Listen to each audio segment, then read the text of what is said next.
का एक मुद्दा उठा जिसके लिए कोर्ट ने ऑर्डर किया कि ये फला तारीख को होगा। हमने उसके लिए कैंपेन की, लोगों से कांटेक्ट किया, एजेंडा को अनपैक किया, लोगों तक ले गए और उसमें फिर हम सबको कामयाबी मिली। जून आते आते ये बात तकरीबन क्लियर हो गई थी कि इलेक्शन में हम लोग उतरेंगे और एक टीम भी बन के तैयार हो गई थी। लेकिन हमने अपनी कैंडिडेसी तकरीबन मार्च में ये आया कर दी थी, ये लोगों को बता दी थी कि we are the team for change, we are going to contest these people. और बहुत से लोग जो आज कंटेस्ट में हैं उन्होंने बंद दरवाजों में, खुले ऐवानों में ये बात साफ साफ कही कि अगर आप इसमें उतरते हैं तो हम आपका साथ देंगे। लेकिन वक्त आते आते थिंग्स स्टार्टेड पोलराइजिंग और उन्होंने अपनी अपनी गुरुबंदी शुरू कर दी। हमारे लिए सबसे बड़ा, उस वक्त तक हम लोग MOA पे, तालीम को लेके, हेल्थ को लेके, वजीफों को लेकर, मेंबरों की मरातों को लेके, प्रिविलेजेस को लेकर अपने प्रोग्राम वगैरह शाया करते रहे और हल्के हल्के बताते रहे। लेकिन इलेक्शन के करीब जब एक ग्रुप ने, जो कि पुराने सदर थे, जब वो अपना कैंडिडेट लेके आए तो हमारे सामने बहुत ही शॉकिंग बात थी कि एक फासिस्ट रिजीम, एक फासिस्ट लाइन ऑफ थिंकिंग के आदमी को इस्लामिक सेंटर पे ये मुसल्लत करना चाहते हैं और नहीं देख पा रहे हैं या समझ पा रहे। ये सारे मोहतरम हैं और इज्जतमाब हैं और ये अपना वक्त निकाल के, और बड़े सीनियर मेंबर हैं इंडिया इस्लामिक कल्चर सेंटर के, और ये सारा वक्त निकाल के आए हैं हमारी सरपरस्ती के लिए और दुआएं देने के लिए। और ये दुआ जो है शायद मेरी और या मेरे टीम की के लिए ही काफ़ी नहीं है। ये दुआएं इंशाल्लाह इंडिया इस्लामिक कल्चर सेंटर की बेहतरी के लिए भी होगी। और इस चीज़ को जहन में रखते हुए कुछ चीज़ों को हम अया करना चाहते हैं कि मेरा ज़ाती इंटरेस्ट क्यों पैदा हुआ इस सेंटर के लिए या इसकी बेहतरी के लिए। उसकी एक वजह है, जैसा कि हमारे साथी रामेश साहब ने, सुहेल साहब ने और ख्वाजा शाहिद साहब ने जिक्र किया कि सेंटर एक साल से जिस क्राइसिस, बल्कि 1.5 साल, एक साल से थोड़ा ऊपर हो गया, जिस क्राइसिस से जूझ रहा था, और चंद मेंबर्स ऐसे हैं जिन्होंने, जो हमारे दोस्त भी हैं और हमारे मौसिन भी हैं, उनका ख्याल आया कि इस क्राइसिस में हम लोगों को खामोश नहीं बैठना चाहिए। हम लोग अपने तई जो भी मेहनत कर सकते हैं, मदद कर सकते हैं, सेंटर की बेहतरी के लिए हमको करना चाहिए। तो ये जहन में रख के हमने बहुत से मेंबरों से राय मशवरा किया और सबका कहना ये था कि साहिब हैसियत अगर कोई शख्स है और अपने बेसिक नीड से ऊपर उठ चुका है तो उसको ज़रूर इस तरह के सेंटर की या इस तरह के मौके पे मदद करनी चाहिए। तो अकेले हम कुछ नहीं कर सकते थे और एक इंटरेस्ट पैदा हुआ और एक कोशिश के नाम से उस मुहिम को तश्कील दी गई और SGPM का मसला सॉल्व हुआ, एज के मसले को लेके। और फिर इलेक्शन जब अनाउंस हुआ तो लोगों की फिर चाहतें बढ़ गई और कहा कि नहीं, हम लोग को सिस्टम के अंदर जाके सेंटर की बेहतरी करना है, क्योंकि सिर्फ एक मेंबर की हैसियत से आप बहुत कुछ नहीं कर सकते, सिवाय आप राय मशवरा देंगे उस पर अमल होगा या नहीं होगा।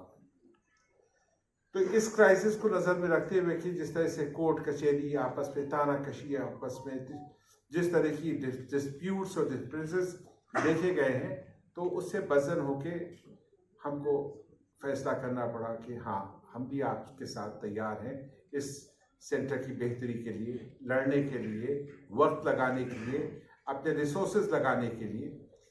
अदरवाइज हम छोटे मोटे कारोबारी हैं और उन कारोबार जो वो सारे कारोबार में हम खुद बिजी रहते हैं। लेकिन ये समझ में आया कि ज़िंदगी में सिर्फ पैसा कमाना या अपनी फैमिली की किफ़ालत करना या अपने अड़ोस पड़ोस का ख्याल रखना ही सिर्फ मकसद नहीं होना चाहिए, क्योंकि समाज का जब आप पार्ट हैं तो समाजी मामलात में आपको कुछ ना कुछ कंट्रीब्यूट करना पड़ेगा। इस क्राइसिस को जहन में रखते हुए हमने तय किया कि ठीक है, इलेक्शन भी लड़ लेते हैं और वहाँ की बेहतरी के लिए पहली बात तो ये कि बहुत से लोग सेंटर के मकासद को नहीं समझते हैं। कोई क्लब समझता है, कोई सेंटर समझता है, बहुत सी क्लैरिटी नहीं है लोगों को। लेकिन हम समझते हैं कि ये इंस्टीट्यूशन है, और कोई भी इंस्टीट्यूशन जाना जाता है अपने काम से, अपने मामलात से और अपनी बिल्डिंगों से नहीं पहचाना जाता है। बिलखुसूस जो बहुत सी बिल्डिंग हैं मुगलिया ज़माने के, उनके तौर पे ये सेंटर नहीं देखा जाएगा, बल्कि अपने काम से जाना जाना चाहिए। तो इसको नज़र में रखते हुए कि अभी 20 साल या 15 साल या 25 साल में जब से ये सेंटर बेहतर दिखने लगा है और एक बिल्डिंग बन गई है, लोग जुड़ने लगे हैं, और हर 5 साल पे इलेक्शन के नाम पे मखसूस टीम चुन के आती है। ये 4 टीमें तकरीबन 20 साल में ऐसा कुछ नहीं कर पाई जिसके लिए सेंटर बनाया गया था। और अगर एक नज़र उन लोगों के ऊपर देखें, उन लोगों पर डालें जिन लोगों ने इस सेंटर जिन्होंने एक एज ए फाउंडर इस सेंटर को कायम किया था, वो समाज के और कौम के और मुल्क के वो सारे लोग थे जो अपने आप में बहुत ही मान्यता और अचीवर्स थे। आज 20 साल या 15 साल या 10 साल, कोई भी आप मिसाल के तौर पे वक्त ले लें, ऐसा कुछ नहीं हुआ जिसके लिए सेंटर कायम किया गया था। और अब बेहतरी करने के लिए एक अच्छी टीम की ज़रूरत है, और टीम इसलिए चाहिए कि सेंटर के थ्रू हम कम्युनिटी का भला कर सकें, कौम का भला कर सकें, और जब कौम या समाज या मिल्लत बेहतर होती है तो मुल्क भी बेहतर होता है। क्योंकि हर एक मुल्क में मुख्तलिफ समाज के लोग रहते हैं, मुख्तलिफ कौमें होती हैं, मुख्तलिफ सोच के लोग रहते हैं। जब सब तरक्की करते हैं, सब खुशहाल होते हैं, तो मुल्क भी खुशहाली की तरफ बढ़ता है। तो ये एक सेंटर ऐसा है जो नॉन पॉलिटिकल है, जिसके थ्रू हम बहुत कुछ कर सकते थे जो कि नहीं हो पाया, लेकिन अब ज़रूर करेंगे, क्योंकि गवर्नमेंट की मुख्तलिफ स्कीम्स हैं जो बहुत से लोगों तक नहीं पहुंच पाती, क्योंकि वो पब्लिक चैरिटी की स्कीम्स होती हैं, पब्लिक डेवलपमेंट की स्कीम्स होती हैं, नहीं हो पाई। और इस सेंटर को जो रोल अदा करना था मुख्तलिफ फील्ड में, एजुकेशन में, ह्यूमैनिटी में, या इंटरफेथ रिलीजन में, या इस्लामिक कल्चर और वैल्यूज़ में, कहीं पर भी ये कुछ ऐसा कर नहीं पाया जिसके लिए बना था। अब इस पर काम करने के लिए एक बासलाहियत टीम चाहिए।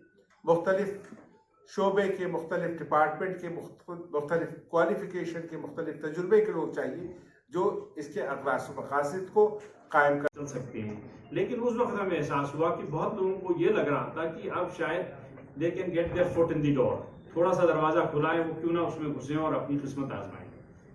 उसको रोकने के लिए हम लोग अभी ये तय ही कर रहे थे, before insult was over injury came, दूसरे ग्रुप ने जो कि अलग ऐलान किया था कि सारी फेलियर की जिम्मेदारी अपने सर ली थी, और उन्होंने एतराफ़े जुर्म किया था और ये कहा था कि मैं कोई इलेक्शन नहीं लड़ूंगा। 10 दिन के अंदर for the lure of office उन्होंने भी अपना कैंडिडेचर अनाउंस कर दिया। कुछ लोग ऐसे थे जिन्होंने पिछली रिजीम के बारे में ये साफ साफ इल्ज़ाम लगाए थे कि 3 करोड़ या 30 करोड़ का घाटा है, और उसके ऊपर उन्होंने एक वीडियो भी रिलीज किया था। लेकिन 10 ही दिन के अंदर वो उस पुराने ग्रुप में शामिल हुए और उनको वाइस प्रेसिडेंटशिप का मैंडेट वहां से मिल गया। तीसरे हमारे एक साथी जिन्होंने कल ही या परसों प्रेस कॉन्फ्रेंस की और कहा ट्रांसपेरेंसी जो है उनका मेन कील होगा इस इलेक्शन के लिए, उन्होंने अपने पुराने ट्रेजरर को वाइस प्रेसिडेंटशिप का मैंडेट दिया। उसमें मैं आप लोगों की तरफ तवज्जो दिलाना चाहता हूं कि कितनी ज्यादा पिछले जो हमारे पास पब्लिश्ड बैलेंस शीट आई है, नहीं मैं बिल्कुल वाइंड अप कर रहा हूं उसके बाद, मुझे मालूम है, मुझे रिपीट नहीं करूंगा। 2022 और 23 में जो इखराजात थे वो इतने ज्यादा मल्टीपल 3 गुना के करीब खर्च हुआ, और ये इफरात ज़र नहीं है, ये इन्फ्लेशन नहीं है, ये मिसमैनेजमेंट है। कल्चरल प्रोग्राम पे 270% का इजाफा हुआ, मीटिंग और फंक्शंस में 260% का खर्चे में इजाफा हुआ। ऑफिस एक्सपेंसेस में 280% का इजाफा हुआ, फैसिलिटीज और एक्सपेंसेस में 250% का, बिल्डिंग मेंटेनेंस पे 203% का और लीगल एक्सपेंसेस में 350% का इजाफा हुआ। आज वो ट्रांसपेरेंसी की बात कर रहे हैं, वीपी का कैंडिडेट हैं। अब बताइए कि ये सवाल हम उनसे पूछें कि ना पूछें। तो ये सारे मसले जो हैं ये सामने आ रहे हैं और मुझे कहा गया कि मैं इसको जल्दी से जल्दी वाइंड अप करूं। 4 मेजर पैनल्स में से 3 पैनलों के अंदर वही पुरानी टीम के लोग रीपैकेज होकर आए हैं। क्या वो वॉशिंग मशीन है?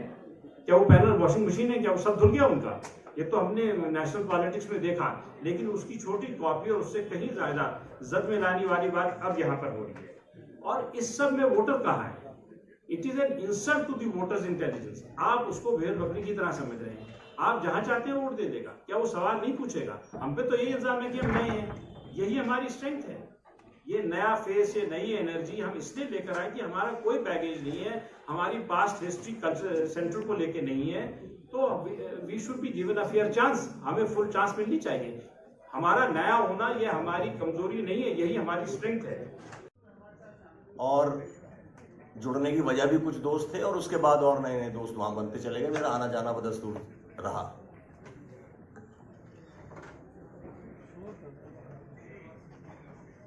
जब मैं वहां शुरू में गया तो बहुत फ्रीक्वेंटली जाता था और जो इसके नाम में ही है कि इंडिया इस्लामिक कल्चरल सेंटर, तो मैं इससे बड़ा इंप्रेस था और हूं आज भी। ऐसी बात नहीं कि जिस मकसद के लिए ये बना है इंस्टीट्यूशन, तो मुझे बड़ा अच्छा लगता था। मैं जो जिक्र किया लाइब्रेरी का, तो मैं 2-4 बार लाइब्रेरी में भी गया और शुरू में मैंने देखा कुछ बच्चे वहां पढ़ने भी आते थे जो कि यूपीएससी की तैयारी कर रहे थे। लेकिन धीरे धीरे वो सब चीजें जो हैं वो कम होती चली गई। तो मैंने महसूस किया कि बड़ा जिम्मेदार इंस्टीट्यूशन है और इसका रोल बहुत बड़ा है। और फिर ये महसूस किया कि कई मौकों पे नेशनल लेवल पे ऐसे इश्यूज थे जिनके ऊपर ये सेंटर बड़ा क्रिएटिव और कंस्ट्रक्टिव काम कर सकता था, क्योंकि इतने हाईली अकम्पलिश्ड लोग, इतने काबिल लोग इस सेंटर के मेंबर्स हैं, यहाँ भी बैठे हुए हैं और बहुत सारे नहीं भी आए हैं। लेकिन ये कि इतना बेहतरीन और इतना ऊंचा इंस्टीट्यूशन है, जो चीजें करनी चाहिए थी उस पे कुछ नजर नहीं आया। बहुत अच्छा शब्द यूज किया था डॉक्टर ख्वाजा साहब ने कि cultural dynamism, cultural integration, academic dynamism, ये सब चीजें वाकई में इससे होनी है। पिछले कुछ समय से हमने देखा कि कुछ चीजें ऐसी भी हुई जिनके ऊपर सेंटर आगे आके बहुत जोर से बोल सकता था, अपनी बातें रख सकता था, क्योंकि इसके पास कैपेसिटी है, काबिलियत भी है। और जहां तक ये सवाल है कि मैं भी इस टीम का हिस्सा हूं, जैसे मैंने कहा मैं बड़ा इससे इम्प्रेस था और आज भी हूं। देखिए, ये जो पैनल है, मुझे जब मेरा नाम इस पैनल में आ गया तो मुझे ये पता लगा, जब टेलीफोन आने लगे तो मुझे पता लगा कि मैं पहली बार कोई पैनल ऐसा है जिसमें कि पहली बार कोई नॉन मुस्लिम को उसमें मेंबर बनाया गया है, बीओपी के लिए लड़ाया जा रहा है। अच्छा, ये मुझे पता नहीं था, तो मुझे टेलीफोन करके बताया और एक प्रेसिडेंट के कैंडिडेट है, उन्होंने ही मुझे बताया। तो मैं ये कहना चाहता हूं कि जो जिक्र किया सुहेल भाई ने कि गंगा जमनी तहजीब और जो इंडियन कल्चर है, जो हिंदुस्तानी कल्चर है जिसको हम कहते हैं, अगर उसको सही मायने में कोई पैनल रिप्रेजेंट कर रहा है तो वो ये पैनल है। चाहे उसकी शुरुआत इसकी